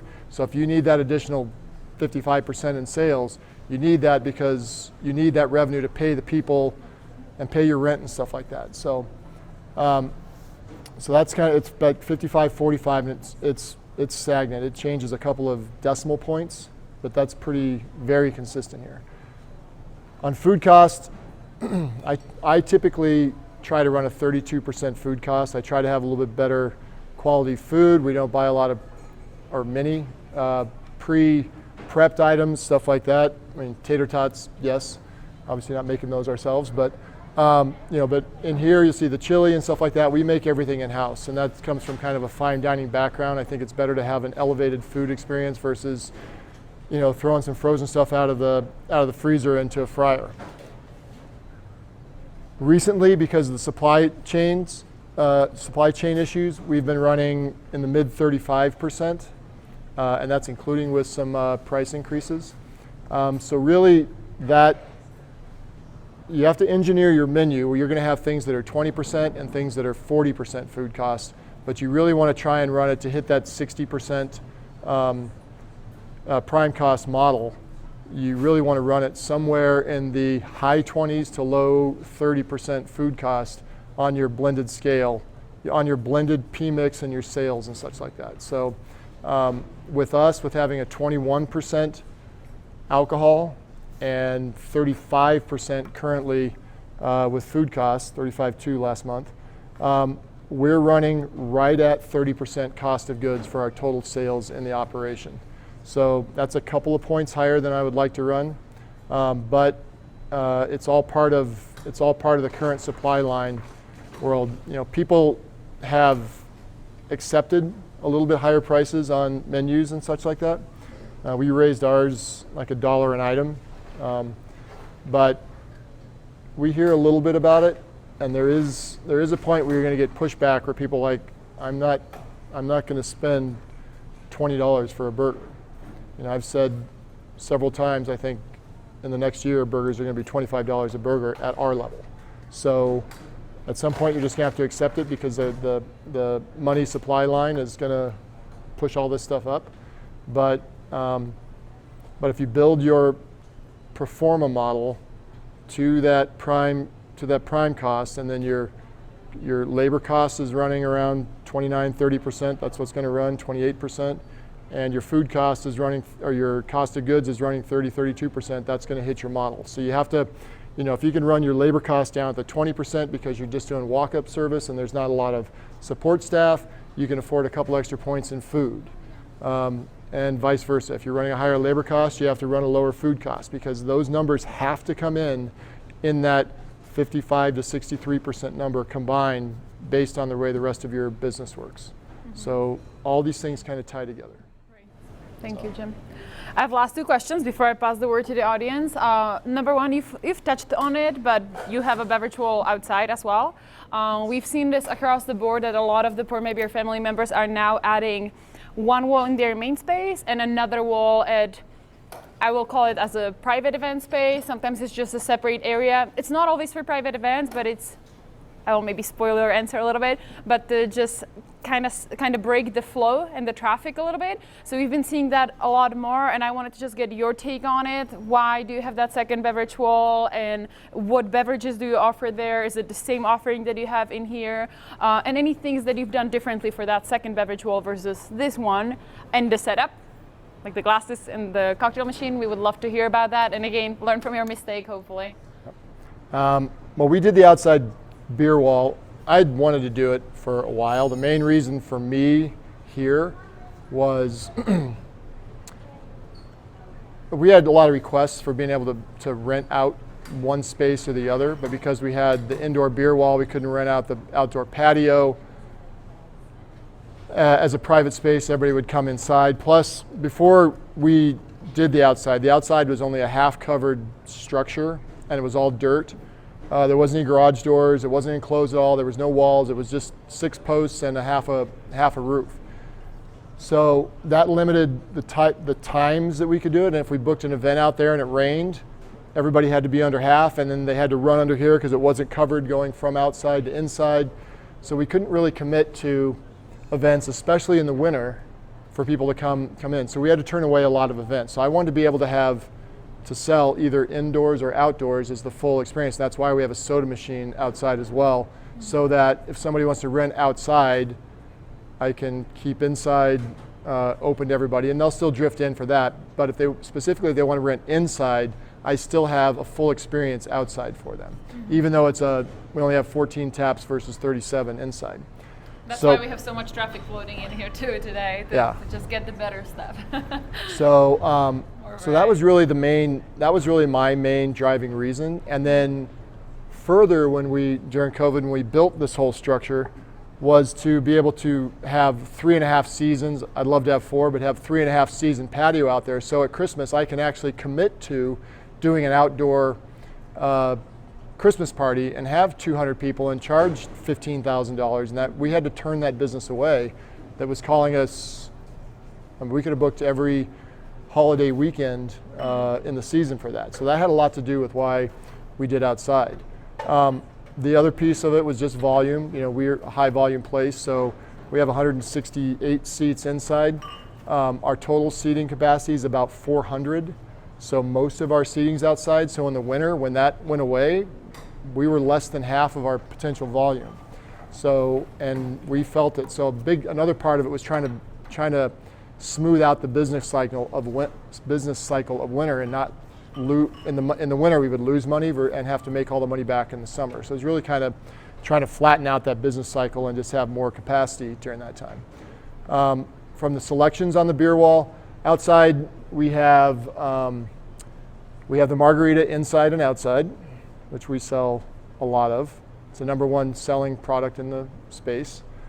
How many kegs a week? Kegs a week. Or a day? We go through 6 to 8 5-gallon kegs a week. More so in the summer, less so in the winter. Yeah. That's a lot of margarita. Yeah, we do about $250,000 in margarita. When we had 1 tap, I haven't looked at it recently, but it's a big number. They now have it on 2 taps, by the way. They have it outside as well, just so you know it's that successful. Yeah, so that's why we put that inside and outside, because we pour so much of it. Outside of that, the outside beer wall is different selections mostly. I think we have 1 or 2 standards that we have inside, just because we have Coors Light drinkers that told me they wouldn't come in unless we put Coors Light on, so I pushed back on it for months and finally gave in. So we sell a lot of Coors Light. It's up there. It's right here, and I think we have it outside too. Is Dan here? And then 1 wine, and then 1 wine. Well, 2 wines outside. So one of the things to learn that we made a mistake with is when you're planning your beer wall is we built the outside system as a long draw. This is a short draw system, but we added the outside draw system from this cooler. So the back wall and the cooler, if you guys do a trip, is a long draw system. This is above grade from the beer wall. And then I also made the mistake of running the lines high. So I ran them myself. So the beer lines are above the beer wall, and you end up with a kind of a siphoning system. So if the beer wall's shut, you can actually go open the tap and it'll drain the line out. So you have to make sure that your keg lines are at the same level as your taps or below, otherwise you'll have a siphoning issue. And it's something, something that we can't fix at this point. So don't make my mistake. I should have said that a lot more times this year. So that was the main thing that we did. One of the big things we did, Jeff put in for us, is they have these boxes now that are kind of like a car radiator that are glycol cooled systems, and they also run 8 lines through it, so they handle up to 8 taps a piece. And we put 2 of those outside, so right before the beer goes out to the tap, it actually gets cooled by that system right down to cool temperature, so we didn't have to worry about any hot spots. So it really makes the pouring outside worth it. Those things are $1,000, $1,500, a couple thousand a piece or something like that, but they're worth, if you get it, they don't need power. Just plug it in, their glycol system cools them because it pumps through it as well. If you're thinking about it, do it. We did it here, and then I also put them in at the upstairs wall out at Golden that you'll see tonight if you go join us for that. I hope so. I would love to have you there again at 6 p.m. today at Golden.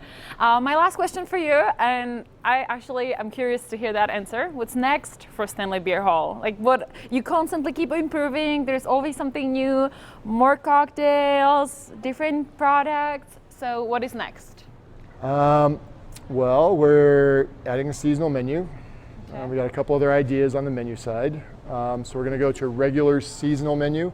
When we closed for COVID, we cut our menu back like a lot of restaurants did that helped us improve food costs. The bigger your menu is, the worse your food costs are going to be because you're going to have more waste, more prep time, stuff like that. But now that we're back to better than pre-COVID numbers, we're going to add a seasonal menu. So that'll be a good rotation, so our menu will grow a little bit. Yesterday, we installed the fireplace outside. So I've been wanting to do that for a year and a half, but just got to the budget. So I made sure that was done just for you guys. So did you hear that, Josh? Awesome. Anyway, I pushed the time up on that, so that was here, so that was done. We've got a few more improvements around the space, but we're getting close to being kind of the place that I've envisioned since we've been here. You know, there's a few more touch-up things I'd like to finish, but for the beer hall itself, it's mostly what we've done. We're our group, though. We are in design for 4 more food halls that we're doing. 3 more in Colorado and 1 in Phoenix. So when you guys go to Golden Mill right now, that we will be. It's a different group than the Golden Mill ownership, but it's ownership here, and myself included, will be building 4 more large food hall operations. So it's going to be fun. That's going to be exciting. I can lose some more hair. And I'm happy that that's mostly in Colorado, so near to me. That's great. Jim, thank you so much. I can't thank you enough for taking your time, for explaining so many detailed answers to my questions here. And I want to pass the word to audience. Just a quick reminder, Haley, our content marketing manager over there, she will pick her 3 favorite questions. We'll give those $25 gift cards. So Haley, you got a lot of power. You can grab these. And hopefully we have some questions from the audience and we can have Jim answer those. If anybody has any, just raise your hand, speak up. Yeah. If you can say it aloud so we can hear it for the filming, would be great. You talked about staying late, watching, kind of imagining what the customer experience would be like. Could you explain what your personal philosophy is when it comes to creating a unique and exceptional customer experience? Can you give me just a second? I'll just repeat it here for the virtual attendees. The question was, sorry, can I? Your unique philosophy is when it comes to crafting a customer experience. So what is Jim's unique philosophy when it comes to crafting unique customer's experience? For me, I like being innovative. I like things to be a little bit different, something you can't get somewhere else. So if there's something that you can add that's just a little different, like a self-tap wall. And when we did this, there was only 4 in Colorado, so this was very unique. It makes a big difference, and it creates marketing for itself. On the guest experience side, we always talk about, I'm going to go back to my old rock bottom days where we talk about cottage cheese stories. We try to say yes no matter what, and we do things that guests wouldn't expect us to do. Cottage cheese stories came from a guest asked for some cottage cheese early in the experience at Rock Bottom and didn't serve cottage cheese, and they asked their teammate, hey, can you watch my table for a second? And they ran down to 7-Eleven, I think at the time, and bought some cottage cheese. So they came back and brought the guest was over the moon. Well, that became part of our culture down there. So in fact, when I started with Rock Bottom, everybody has to go through server training and stuff like that. We went through this, and when I first got hired, I was like, I don't have the personality for this because all of their training was about being a personality, telling jokes, being this big show person at the table. I was like, that's not me. I don't think I'm going to make it here. So I went through training, and my first day working at Rock Bottom on the floor, a long time ago, my first table that came in, it was Easter Sunday, and it was opening day for the Rockies. And my first table that came in was this couple, a little bit older couple, and she looked at the menu, she goes, I was hoping you just had some kind of a pastry or something like that. And I went, oh my gosh, my first table, I'm gonna have a chance to do this. I'm gonna do this. It's Easter Sunday. So I go, can you watch my section? Got their drinks and stuff, and then ran out. This is on 16th Street Mall, down the mall to go find something on Easter Sunday where nothing's open. Went one direction, got nothing, went all the way down, ended up down at the Starbucks at Larimer Square, and they had palmiers. It was the only thing they had left because they were basically the only place open downtown. So I got these 2, French pieces of dough, basically is what it was. It's just all I had. And I was like, oh, this is not it. So I brought it back to the kitchen. I go, can you dress this up? This is what this lady wants. Took it back. They put some raspberry sauce on it from one of our desserts, and I brought it out and gave it to her. She's like, oh my God, this is exactly what I wanted. Thank you so much, blah, blah. And I was like, oh, that was awesome. Left me a good tip. They left, went to the game, opening day, and they came back after the game. And turns out this was Walt Weiss's parents. Then shortstop, third baseman for the Colorado Rockies, later to become the manager of the Rockies, and brought me a ball that they had signed by the team for me because I went and did that morning. Wow. So that type of service, that doing something that you don't expect, something that's a little bit different, I think infects people. So we always talked about when when there's a mistake in service, there's no such thing as a perfect restaurant. I ran a 4-star, 4-diamond restaurant that the only reason it wasn't 5-star, 5-diamond is because the restrooms were in the basement. And that was the standard for 5-star, 5-diamond. We met every other qualification for 10 years of 5-star, 5-diamond. Couldn't get it because our bathrooms. Couldn't move the bathrooms. Never tried, but couldn't. Even in that environment, we made mistakes. People have a different set of expectations when they come in. Your clientele is going to have a different one. But we always talk about when somebody makes a mistake, it's your chance for you to make a raving fan of them by going over the top.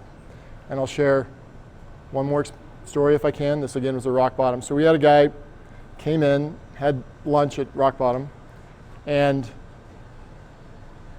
while he was there, or dinner or something like that, his top coat was stolen. And he came back to us, and he's an attorney that worked in the building upstairs, and he said, I lost my coat. It was stolen in here. You guys owe me for that coat. I went, well, we didn't, nobody said anything, took responsibility for it ever, so we found out about it. So we decided that this was our chance because he was very harsh about it, typical attorney. So we decided we're going to make this guy a raving fan. We had pool tables and such, so we asked him how much his coat was. He was like, I expect to be paid back for the whole thing. It was an $1,100 coat. So instead of just saying, hey, you lost your coat, we got a check cut.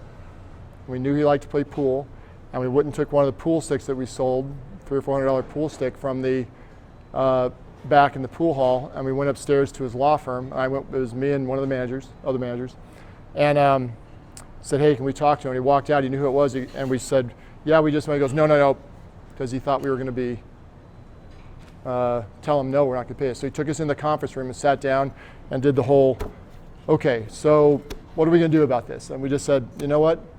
We just wanted to say sorry for your experience, and we slid the check over to him. And then we said, and just to go above and beyond, because it's such a horrible experience, we handed him the pool stick, and he just melted.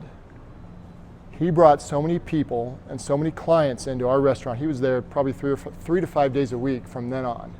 So we had a chance to make that experience. So to answer your question about philosophy, it's whatever you can do to exceed what you think your guests' expectations are going to be, and do something that's unusual. Have something that's a hook, have something that's unusual that nobody else in the neighborhood can do, whatever it is, and what nobody that walks into your restaurant is going to expect.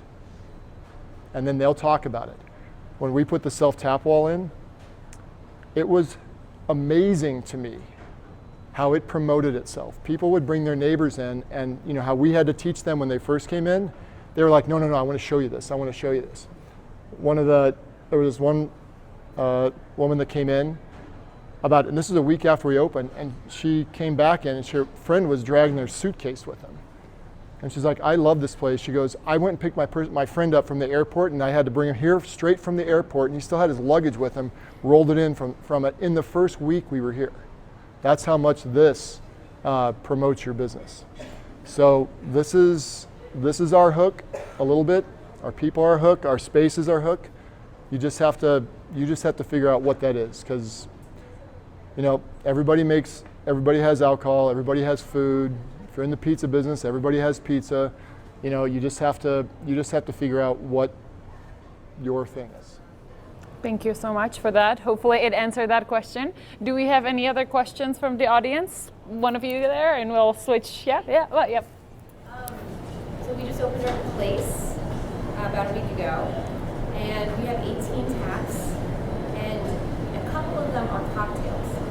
People are really, really, really excited about the cocktails. So I'm looking at yours, and I know you said it did really well, and I'm wondering, how do you craft a cocktail experience? How do you consider things like ice or your recipe or the speed coming out of the system? How do you curate that cocktail experience, and are you going to do more? Let me quickly translate it to the virtual. It's not going to be perfect, but new place just opened about 18 days ago, you said? Last week. Okay. 18 taps. That's where I got the 18. And they're asking Jim what's his experience with crafting cocktails, making that experience great, and if he has any tips on that, right? Yeah. Similar. Well, as an ex-bartender, I was very particular about what we were going to put in here. So I actually spent the time myself to write the cocktails. We batch our own. I think you get a better product. You don't run out because it's easier to stay stocked up, things like that. One of the things, as you're aware, that you have to be concerned with is having any kind of pulp or sediment in the line, because the flow meter has to work. There's some technology that might be changing that. I'm going to start testing it here shortly, so I'll let you know how that goes. So we are going to add a couple of lines and adding that new technology in, because cocktails, we want to have a little bit more of a selection. I went with margaritas to start with because they're the biggest cocktail in the market, especially here in the Southwest, to go with Mexican food and such like that. Not that we're a Mexican food restaurant, but people go out for margaritas. You got to have a margarita. You can't, again, don't want to have a reason for people to say no. On the weekends, you guys have a line here. We have a line, yeah. It's it's line waiting at the margarita tab. Yeah, and people will, if it runs out, they'll come get you. They go, are you going to change the margarita? And now what's great is now we have it outside. We're like, you can go outside and pour one. It'll be changed in a second. So we have backups ready to go. So you have the same experience, right, Danny? Yeah. So it's people want a margarita. They want a margarita. They don't want anything else. You have to have a margarita. So we have glasses that are pre-salted on the rim, things like that. So we try to make it as experiential. So to answer your question on the ice is in our Coke machine right there. We have new heads sitting out there, which I talked about. So we actually have the flow coming through because of how much ice we go through on the beer wall as well. On the rest of the, they ask for it? Yeah. They do. We go through quite a bit. So many people know that, because we've been doing this for 4.5 years now, that we have ice right there, and they see other people do that we don't really have to tell them too much, but some people do ask, yeah. It's part of that walking them through the experience on the new guests, saying, hey, when you come in, if you do decide to get a cocktail, we have ice here, things like that. So it's also part of the reason I put the soda machine outside, so we'd have ice right next to for the margaritas outside too. That was all part of the planning the experience that I've talked about. So on the other cocktails, I try to have different liquor base, so vodka and bourbon or something like that. I try not to have the same, like have all tequila or anything like that, because some people, shouldn't drink tequila. Some people like me shouldn't drink bourbon. So anyway, you want to have something again for everybody. That's part of the reason that I want to expand this. But we do specials like on Kentucky Derby. We do a mint julep through the wall. We go through a big process to get the flavors right, so we can pour it through the wall without having muddled mint in there. Some things like that. And we're also going to go. I have a Bloody Mary recipe that we serve on the weekends that you can actually pour through the system. That's pretty good. About the meal. About the meal, yes. Oh yeah, we also sell. We call it the Bloody Mary meal, so you can order the garnishes. It's like bacon and celery and everything that comes on it that we charge, and we bring out a side plate of that you can put in there, and a hot fried chicken finger kind of a thing, kind of a southern chicken type of thing. Some guys get really excited about it. Yeah. So that's going to be a regular part of our beer wall from now on. That's part of the reason that we're adding this on here. We just do it on the weekends currently for, Bloody Marys in the morning for hangover. So that's kind of the philosophy behind it. But you really want to spend the time, making one drink. One of the things I'll advise you is when you make one drink and you come up with the proportions for it, and then you go, okay, well, I'm going to make exactly the same in a 5-gallon keg. It doesn't always blow up the same. So you have to write your recipe to fit your keg. So don't make it 23 ounces of this and 92.5 ounces of this. It's a bottle of this. So there's a couple things you have to measure, but like in our margaritas, it's 3 handles of tequila. Our margaritas are margaritas. They're not watered down. We want people to get the experience of having a bar-made cocktail that comes out of a tap. So that's important, is make it good. Make it good. I do want to take a little moment and just thank you guys all for attending. Also those that have tuned in virtually, those that are watching the recording later. We missed you over here. Hopefully you can join us for another in-person event. I also want to thank Jim. Thank you so much for joining us and for sharing your extensive knowledge with Pour My Beer family operators and with the future operators. I really appreciate it. And on behalf of Pour My Beer team, I think we can all give you a little applaud here. Thank you so much.